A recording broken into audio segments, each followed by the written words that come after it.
Boa noite, pessoal, tudo bem? Vamos só aguardar o professor Takashi acessar a live.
Professor Takashi, boa noite. Boa noite.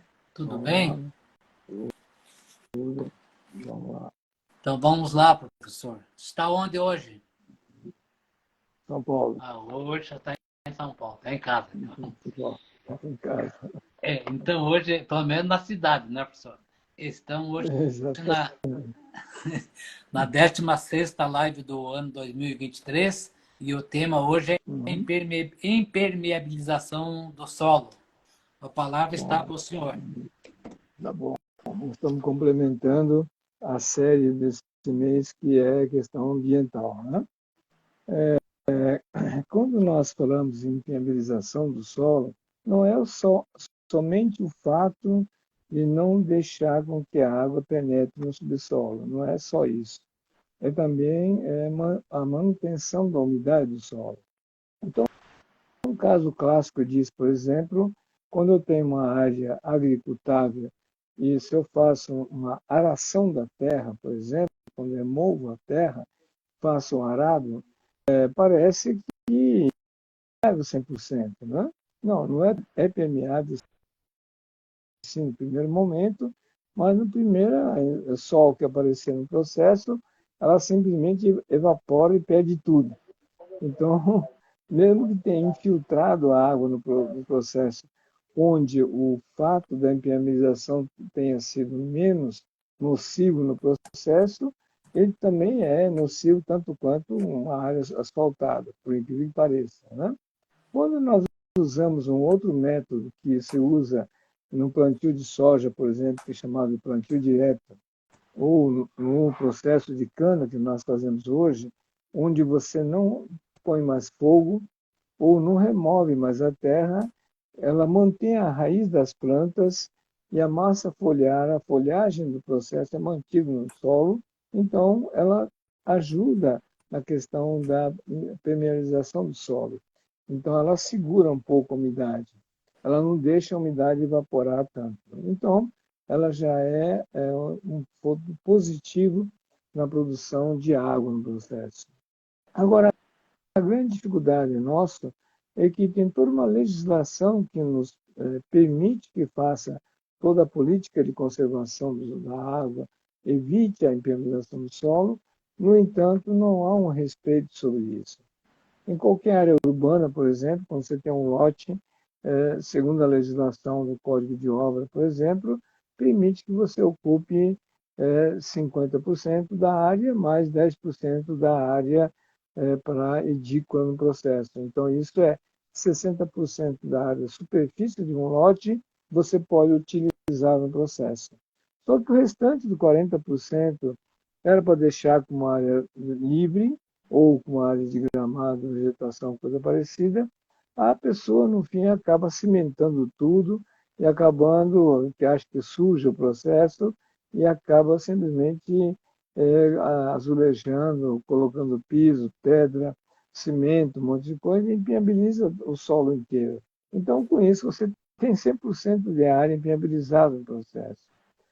Assim como nós temos as ruas, por exemplo, que temos asfaltos hoje, nossos asfaltos que nós utilizamos hoje, ele é um asfalto extremamente de baixa qualidade no processo e, com isso, não tem o cuidado da impermeabilização.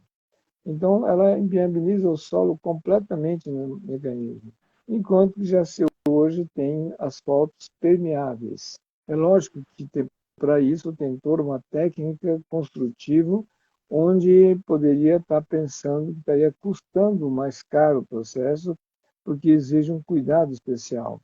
Porque ela não é simplesmente vai deixar a capilaridade da água da chuva, mas ele tem por baixo, inclusive, um filtro no processo, que ela faz uma filtragem para que os óleos ou elementos nocivos não vá para o solo.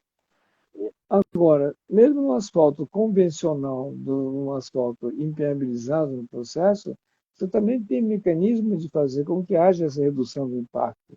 Basta fazer com que nas laterais do processo você tenha a rua onde tem um pavimento principal, mas nas laterais que você tem a área para estacionamento de carro, eu posso colocar poliedro de concreto ou elementos vazados de concreto no processo, ou até pedras nesse mecanismo, de tal maneira que a água da chuva, ela, em vez de ir para a sarjeta direto, ela passa por uma área permeabilizada no solo.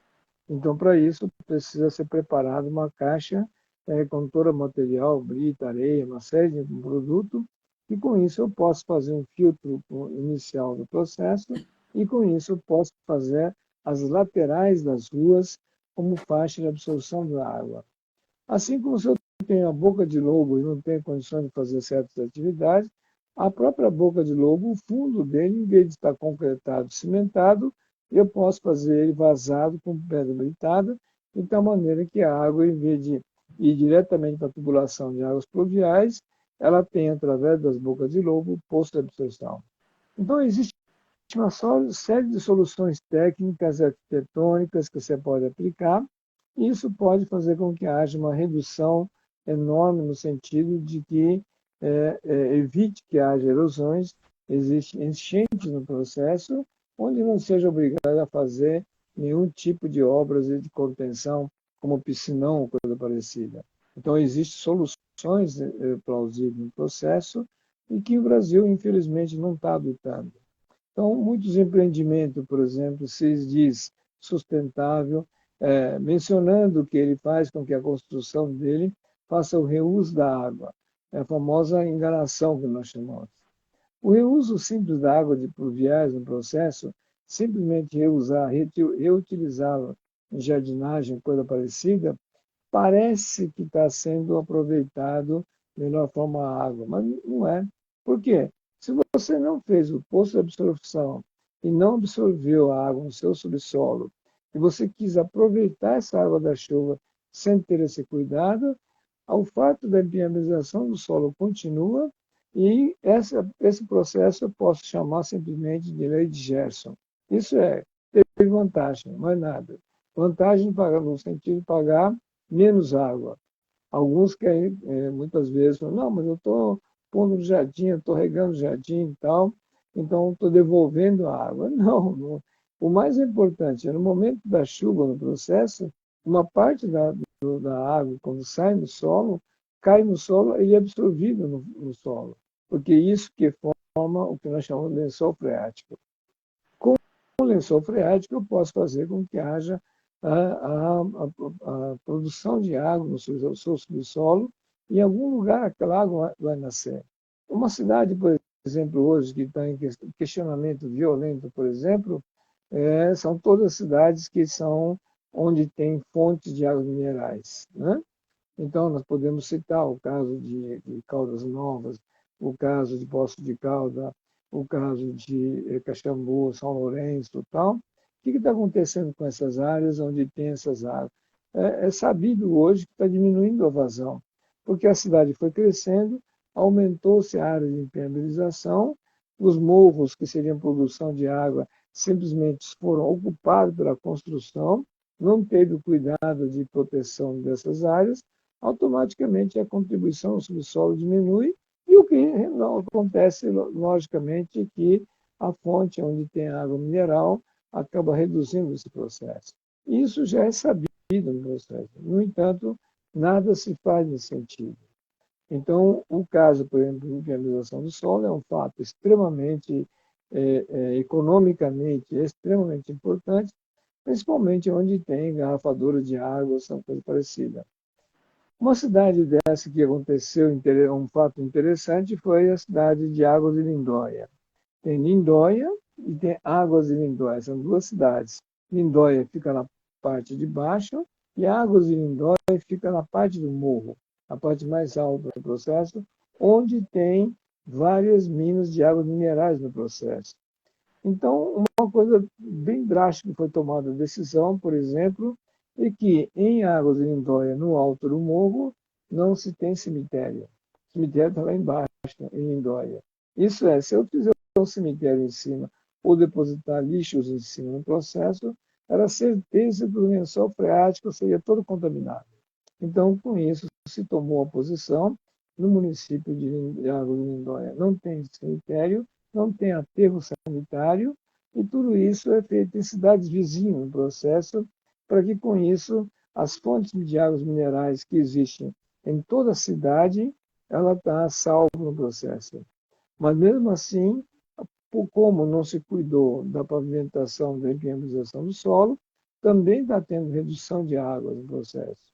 Então, há necessidade de fazer esse trabalho de uma forma mais tecnicamente orientada no processo. Além disso, quando você faz a medição dessas águas ou a medição da chuva no processo, vai afetar no seu balanço socioambiental da empresa, daquela obra, daquela indústria, o que for, que houve impermeabilização do solo e automaticamente isso vai gerar passivo. Então, seria recomendado que fizesse obras de contenção, obras no sentido de prevenção, poços de absorção.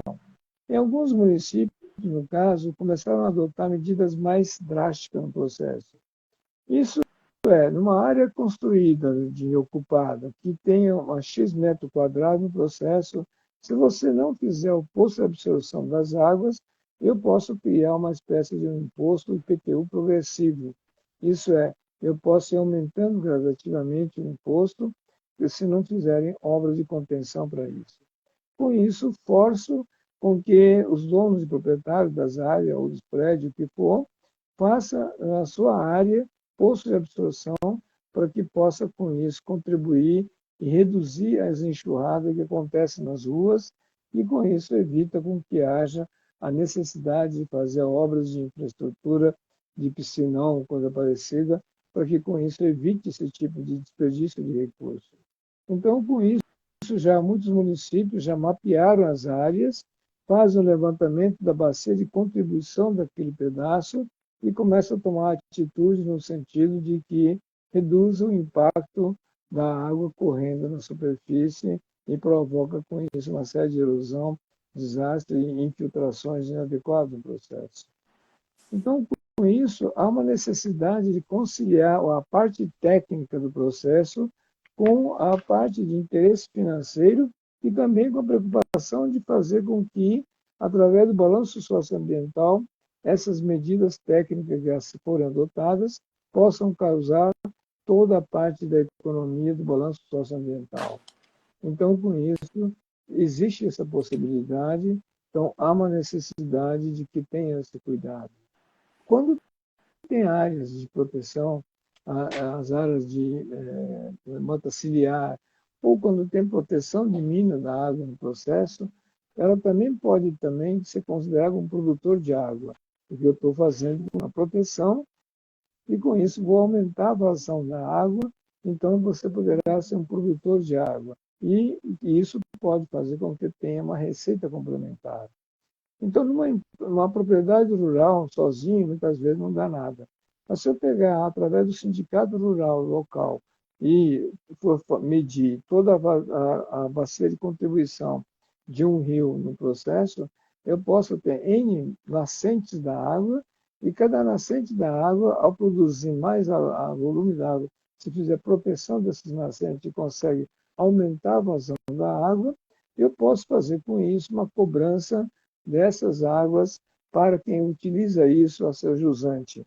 Então, as companhias de energia elétrica que fazem suas represas, concessionário de águas que faz captação de água do rio, são fontes onde pode fazer essa diferença no processo. Se você está medindo isso, cada uma das propriedades, através do seu balanço socioambiental, então eu posso ter um volume de água que estou produzindo, eu posso ter um tempo sobre isso, e isso tem uma denominação como produtor de água, posso ter um registro juntamente com a ANA, que é a Agência Nacional da Água, e com isso fazer com que quem esteja a jusante da minha área, daquele bacia hidrográfico no processo, me pague por esse adicional no processo. Já existem vários casos de outorga de água aqui concedido, e nisso o pessoal tem que fazer com que haja um pagamento do uso da água. Então, quem tem poço artesiano, não é simplesmente ele faz o poço artesiano, ele pega a água e não paga ninguém. Não, não. Se você está dentro da bacia de contribuição, se aquele poço de artesiano está nessa faixa do processo, sim, pode cobrar essa água do processo. Então, com isso, o produtor rural que tem suas nascentes, suas áreas de proteção, ela pode receber esse dinheiro. Então, existe uma série de situações onde nós começamos a ver que esse assunto de impermeabilização não é simplesmente o fato de simplesmente vedar a entrada da água no subsolo.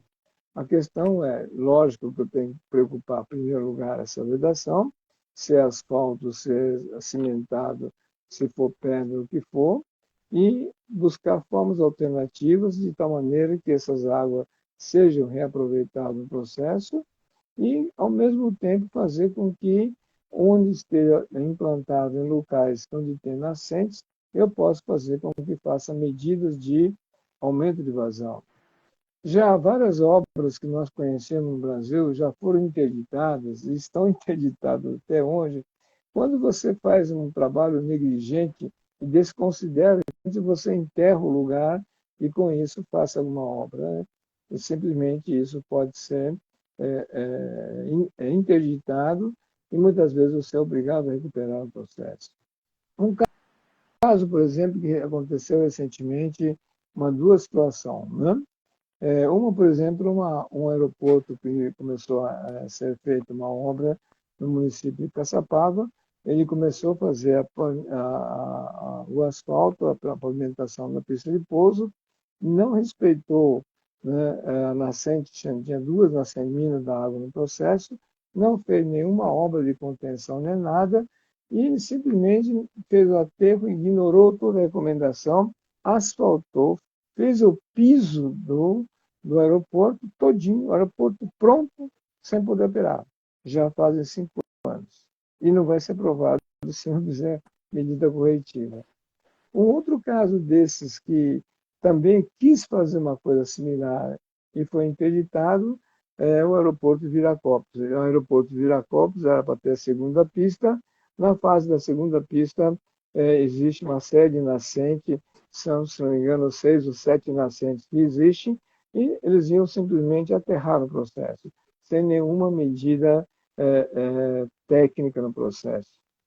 Se eu fizer toda a medida, toda a proteção ambiental no processo, eu posso aterrar isso. Isso desde que eu garanta que a água continua nascendo, minando e trabalhando no processo, eu posso aterrar. E com isso fazer com que haja a saída da água e garanta esse processo. Então, existem técnicas, existem mecanismos para isso. Mas só que não é simplesmente você jogar terra e terraplanar no processo. Então, isso tem, como produtor de água no processo, poderia estar investindo nessa obra e fazer a obra mesmo real, sem que haja esse tipo de conflito com questão ambiental. Existem vários casos, por exemplo, de prédios ou loteamentos que são feitos e você vê que existe toda uma formação geológica que ali tem uma nascente ou tem fundo de vale e vai existir pelo menos uma água, se é temporária ou se uma água casual no processo, não estamos falando simplesmente de ter um córrego ou ter um rio no processo. Simplesmente a umidade do solo que é mantido naquele pedaço, naquele processo, ao fato de existir a umidade do solo, ele já é um ponto onde haja uma espécie de uma absorção de água, uma área de absorção da área. Então, se você mexer nessa área, logicamente você vai drenar, secar. É o que muitas vezes fazia no passado com a área pantanosa, um monte de coisa, que as empresas, muitas vezes, querendo lotear ou querendo simplesmente construir locais de agricultura, um monte de coisa, andaram fazendo uma série de drenagem do solo, e isso provoca todo um acidente no processo. Então, o caso clássico disso tem uma região, por exemplo,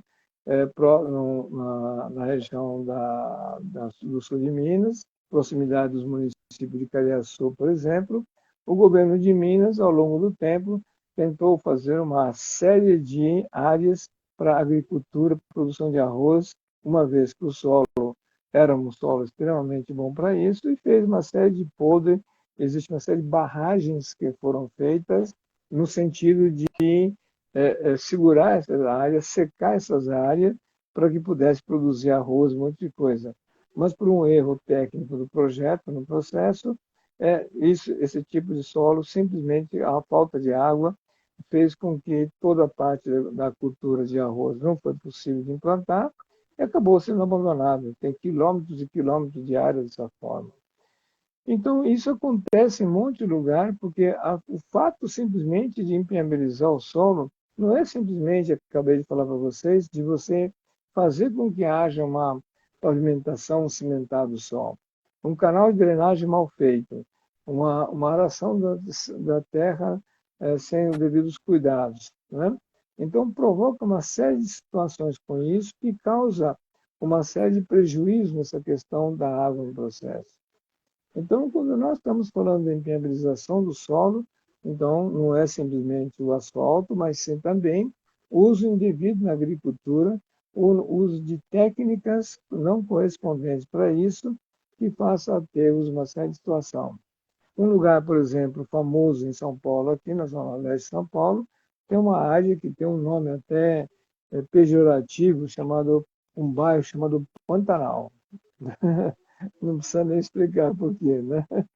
Simplesmente era uma área alagadiça do Rio Tietê, que foram ocupando o processo, fazendo aterro em cima dessas áreas e foram construindo em cima disso. Então, você estava resolvendo a instabilidade do solo com estaqueamento e com a especulação imobiliária estava invadindo o processo. Só que o rio tem o seu curso normal. E aí, quando começa a ter enchente, todo ano dá enchente, porque é a área do rio. Você simplesmente ocupou o lugar. Então, com isso, por mais que faça algum tipo de obra, alguma coisa, a natureza, a lógica do processo não permite simplesmente fechar o olho. Então, tem áreas que todo ano tem enchente, nós estamos falando de 1,5 m, 2 metros de água, chegaram a fazer conjuntos habitacionais, prédios levantaram no processo, e o primeiro andar ninguém pode morar, ninguém consegue chegar no prédio nas épocas de enchente do processo, né? Então, esse é um caso clássico do processo, onde não respeitou o curso natural da água, acabou fechando, foi empurrando o rio para a sua calha natural no processo, e as áreas de alagados que tem em torno dela, para que ela seja um bolsão de absorção de água, acabou sendo ignorado, e com isso tem esses prejuízos enormes no processo. Então, quando nós estamos discutindo a questão da impermeabilização, então nós temos que observar que existe toda a técnica possível para que você possa estar mantendo a condição do solo de tal maneira que, com isso, respeitando a situação, e que você pode fazer a ocupação, mas você tem mecanismo de ocupação com mais inteligência e respeitar essas questões do meio ambiente. Porque quando nós vamos fazer esse bendito balanço socioambiental no processo, esse número vai aparecer. Se eu tenho uma indústria, absorver quantos metros quadrados que eu estou usando, eu preciso ver qual o índice de pluviométrico local. Então, você tem hoje um mapa de pluviometria anual de cada região, por estado, por cidade brasileira. Você sabe qual índice de água caiu naquele pedaço. Você tem, pela sondagem, o índice de absorção da água no processo.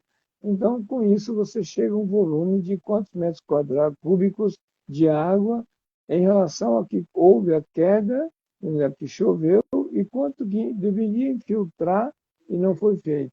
Então, esse fator desse volume de água, é preciso multiplicar pelo valor da água no mercado local, e esse volume fica como passivo que a empresa, ao não respeitar esse processo, eu vou ter que neutralizar isso em algum lugar.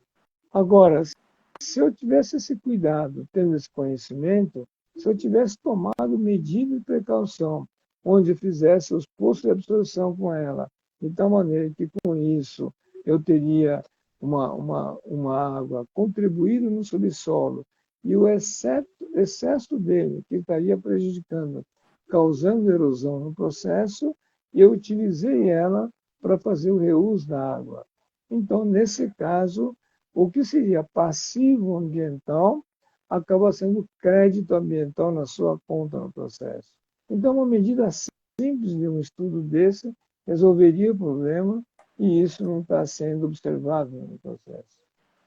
Então, isso é tanto do ponto de vista daquele que faz um projeto de arquitetura, engenharia ou de estrada, ou quem faz atividades agrícolas no processo, também precisa entrar com cuidado para saber com isso como atuar dessa maneira, com que com isso evite que faça certos tipos de obra e me provoque uma questão de passivo ambiental. E a água é imperdoável no processo. Isso tem tanto, como eu acabei de falar para vocês, em agricultura, assim como você tem esse processo também, normalmente, em construção. Então, seja construção de casa, fábrica, comércio, o que for, nas pavimentações asfálticas das ruas, no processo. Então, existe todo um cuidado para isso.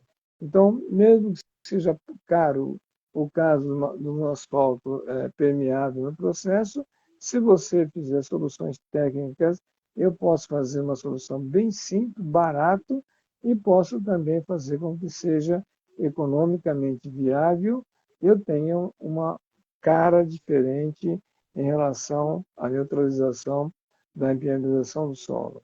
Então, existem soluções para isso, a questão é saber utilizar esse mecanismo.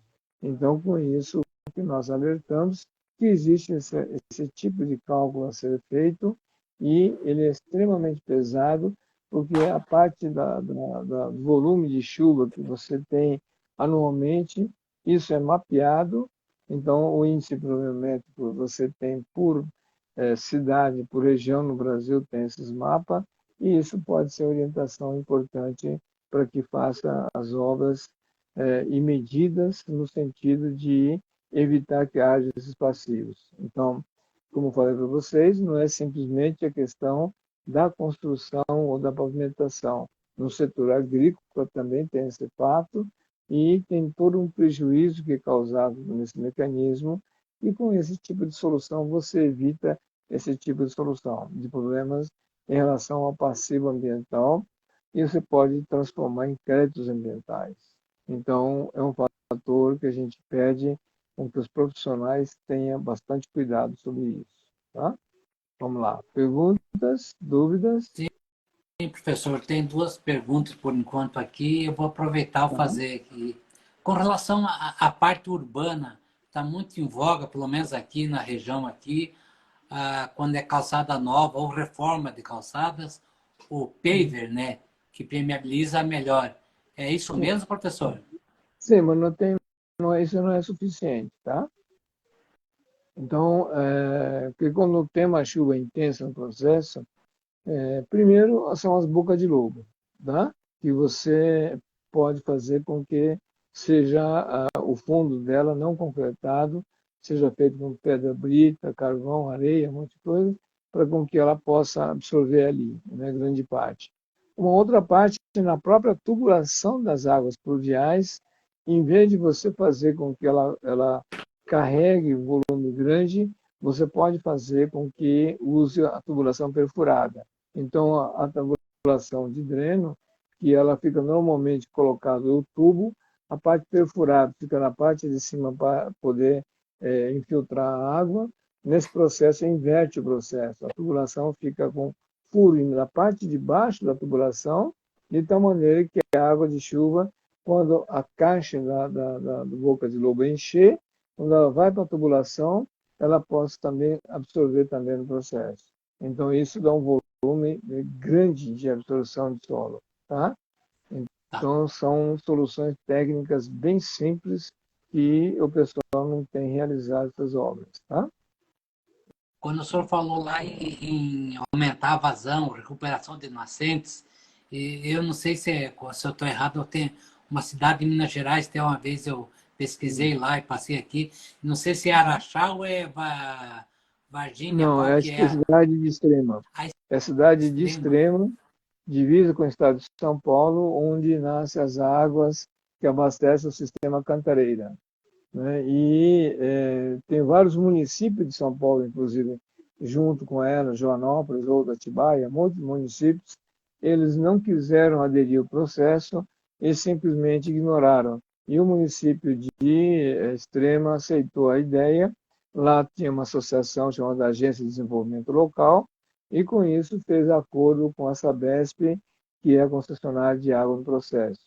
E com isso, várias minas da água das propriedades foram catalogadas, medidas, foram feitas obras de não permitir que o gado pisoteasse, coisa parecida, fez a proteção em torno das nascentes para poder plantar árvores, uma série de ações, e isso fez com que o volume da água aumentasse, e aí eles começaram a receber como produtor de água. Então, com isso, mensalmente, é feita uma medida periódica das nascentes, e com isso, o proprietário recebe um valor mensal sobre cada mina da água que tiver. Então, muitas propriedades rurais pararam de fazer certas atividades agrícolas que estavam prejudicando, e com isso eles ganham dinheiro sem fazer nada, só de preservar as nascentes de água. Então, se a pessoa tem 10, 15 nascentes da água, eles estavam recebendo uma média de 270, R$ 300 por mês por olho da água. Então, para que eu vou trabalhar? Né? Então, com isso, eles trabalham uma vez só e está ganhando o resto do pessoal. Então, acabaram sendo chácaras de lazer, não de produção, um monte de coisa. Alguns têm produção, mas já é mais controlado. E aí houve um segundo passo, que é a tratativa de esgotos, para que esse esgoto não entrasse no córrego, um monte de coisa, e começaram a fazer uma série de tratamentos com raiz de bambu, de plantas, um monte de coisa, e devolve a água limpa para o rio. Então, essa situação se tornou um modelo de negócio diferenciado, né? E outras regiões deviam estar imitando esse processo, mas as pessoas não teve esse mesmo princípio e a mesma iniciativa no processo. A cidade de Joanópolis tem algumas propriedades que aderiram ao processo. Nós propomos, eu estive na cidade de Joanópolis, reunido com o pessoal para poder fazer isso, mas a maioria era sitiante, que morava em São Paulo e tinha só aquele como casa de lazer, então não estava nem aí com isso, né? Infelizmente. Né? Professor, tem uma pergunta aqui da Paula. A Paula de Uhum. Manaus, porque tem outra, tem mais uma Paula aqui. O que é o processo em si? Por quais motivos ele ocorre? Na verdade, são três perguntas em uma só. E que problemas ele traz e como podemos lidar com tudo isso? Tá. Então, em primeiro lugar, é o seguinte, né? Qual o motivo disso, né? A questão não é somente a preservação do solo só, né? Porque quando você faz essas obras, evita que haja enxurrada na rua ou precise construir piscinão, outros tipos de obra, então evita com que haja esse tipo de situação. Então, isso faz com que o setor, o órgão público evite de gastar dinheiro para isso. Então, esse é o primeiro ponto. Segundo ponto é a questão com que, se você não tem cuidado com essas maneiras de trabalhar as águas de chuva, ele simplesmente faz com que jogue nele lixo e acabou. Porque a água vai levar mesmo, tal, e acaba simplesmente jogando água lixo na rua e começa a entupir. A famosa entupir boca de lobo, é que é exatamente esse tipo de ação. Quando eu faço com que haja o fundo de uma boca de lobo sendo absorvido do solo, ela não tem a mesma característica. Então, ela absorve, sim, se tiver resíduo, fica ali, mas ele não entra na tubulação. Então, não entope nem nada, e você pode tirar ele com mais facilidade. Então, isso também barateia também a questão do tratamento e não permite com que grande parte do lixo seja corrido pela tubulação e vá no rio. Então, dá para mim fazer um serviço de proteção com mais segurança no processo.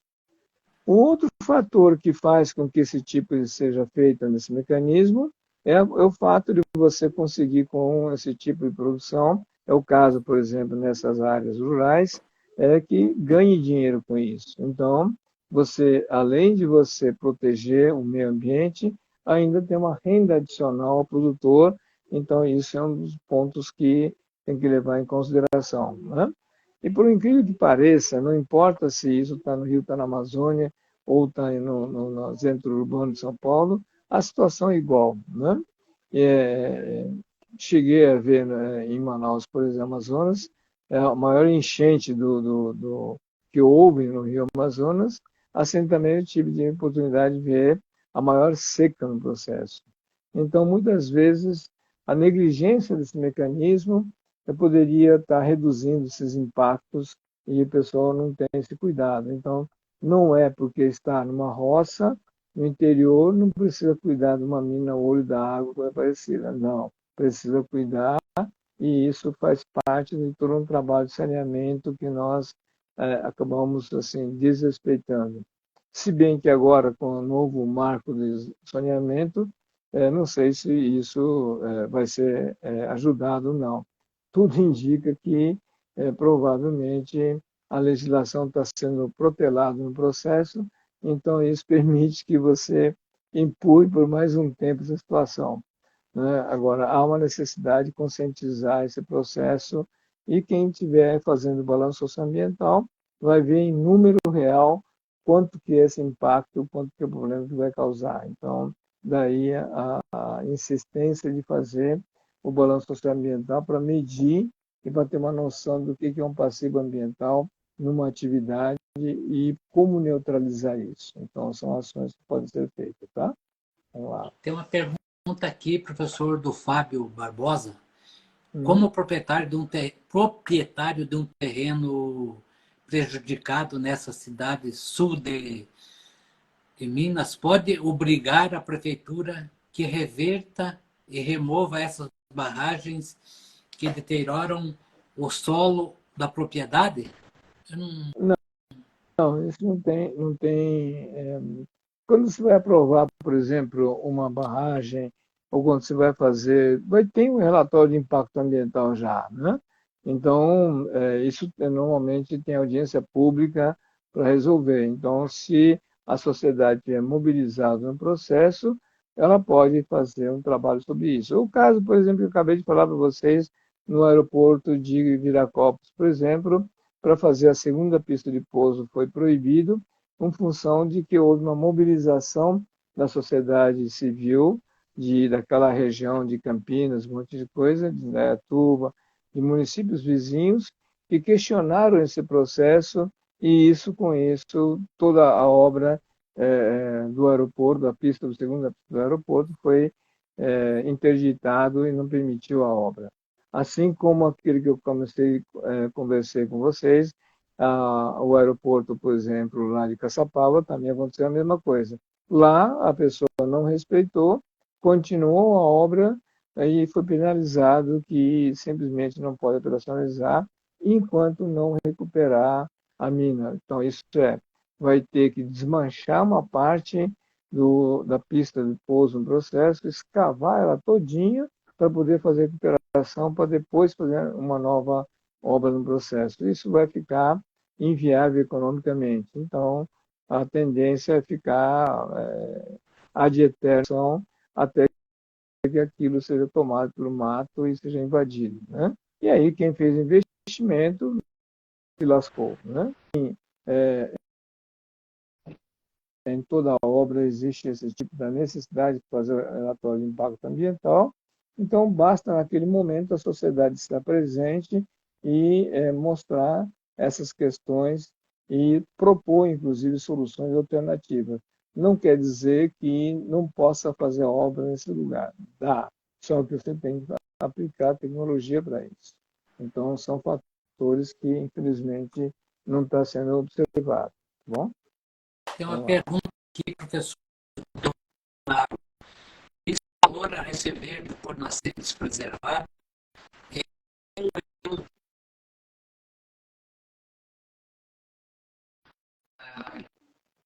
com a preservação? Acho que é da água mesmo que. Não deu para entender a pergunta. Não, ele quer Ficou saber falho. com relação à recuperação nascente,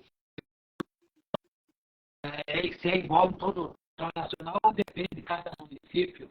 Qual o Sim, órgão que valida? tá. Quem faz a validação desse processo é a ANA, a Agência Nacional de Água. Então, cada propriedade rural tem um documento chamado CAR, Cadastro Ambiental Rural. Quando faz o CAR, nela é marcado onde tem as minas, onde tem a nascente do processo.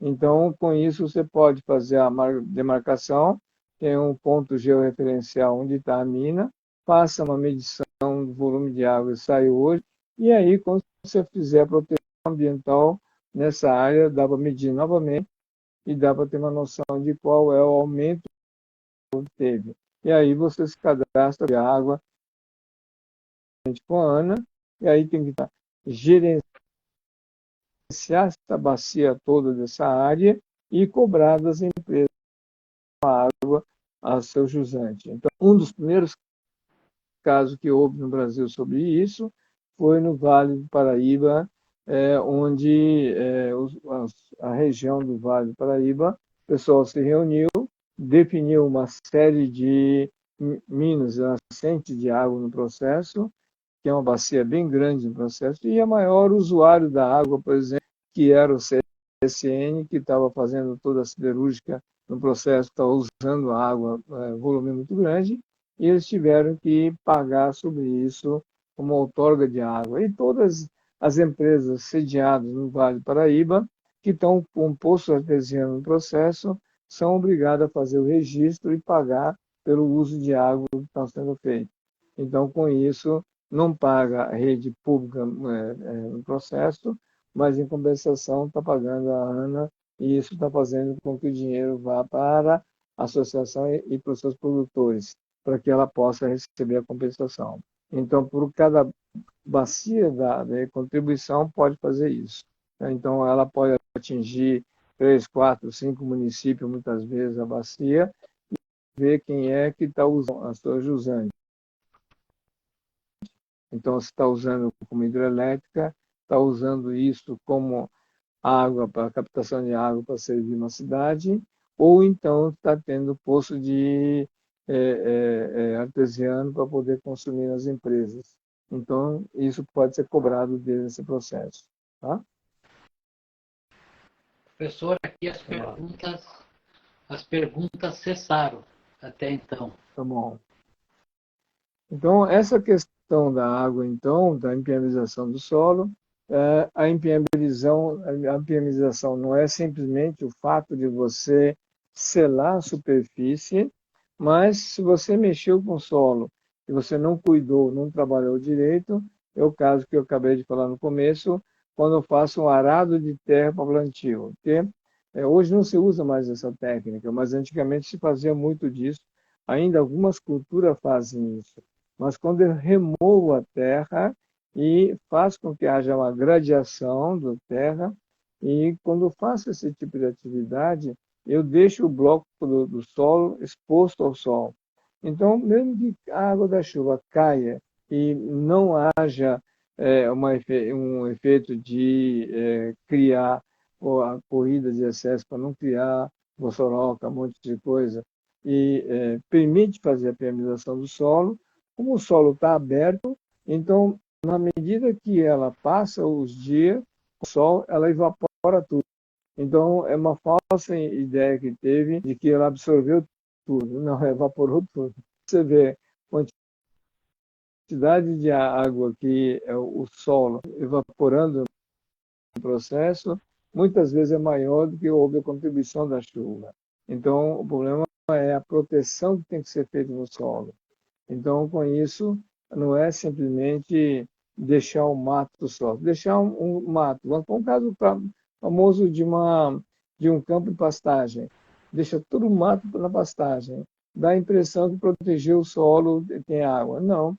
As raízes das gramas são muito curtas no processo, então ela não faz com que haja a umidade do solo. Então, isso só uma vegetação com mais densa, raiz mais profunda, fazem com que segure a água no subsolo e que com isso mantenha como se fosse uma esponja.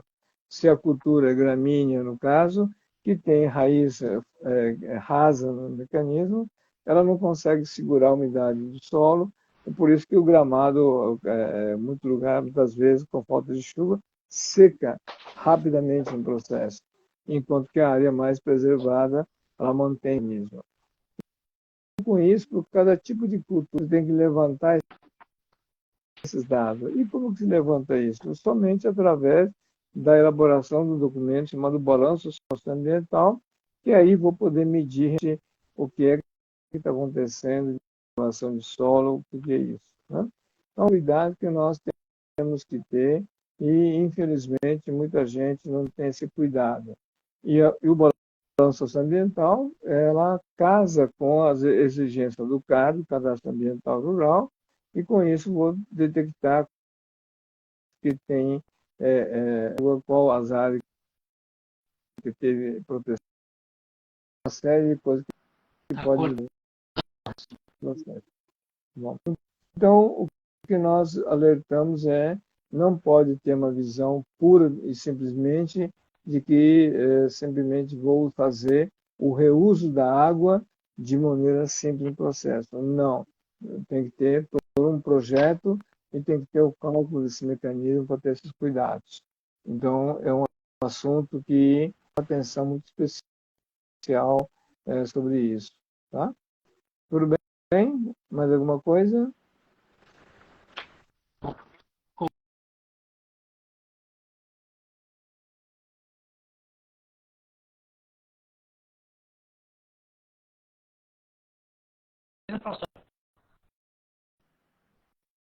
Professor, está me ouvindo?